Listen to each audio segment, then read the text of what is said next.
बहुत बहुत पहले, जब ब्रह्मांड सिर्फ एक जगमगाता हुआ स्वप्न था, वहाँ परियों का वास था।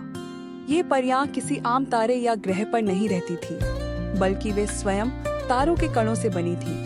उनकी आंखें आकाश गंगाओं की तरह चमकती थीं और उनके पंख इंद्रधनुष के रंगों से भी अधिक सुंदर थे।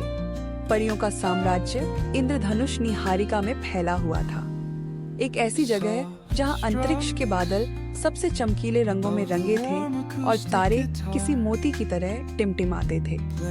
यहाँ परियों की रानी अरोरा राज करती थी, जिनके पास ब्रह्मांड के रहस्यों को समझने की शक्ति थी।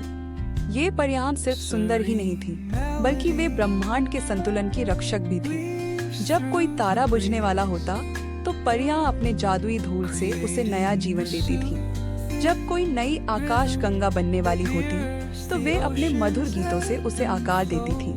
वे हर उल्का पिंड के पीछे एक कहानी बुनती थी और हर धूमकेतु को एक जादुई यात्रा पर भेजती थी। परियों का सबसे बड़ा रहस्य यह था कि वे समय के धागों को बुन सकती थी।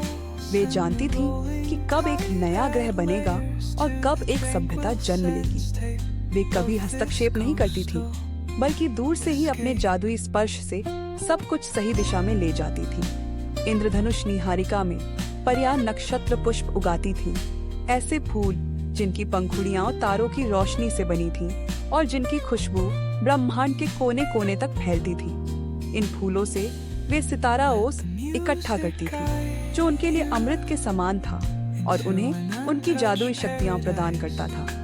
अगर आप कभी रात में आसमान में किसी तारे को तेजी से टूटते हुए देखें, तो हो सकता है कि वह कोई उल्का पिंड न हो, बल्कि एक परी हो जो ब्रह्मांड में अपना जादू बिखेर रही हो। और अगर आप ध्यान से सुने, तो शायद आपको दूर कहीं से परियों के मीठे गीतों की हल्की सी धुन भी सुनाई दे जाए, जो इस अनंत ब्रह्मांड में उनकी उपस्थिति का संकेत हो।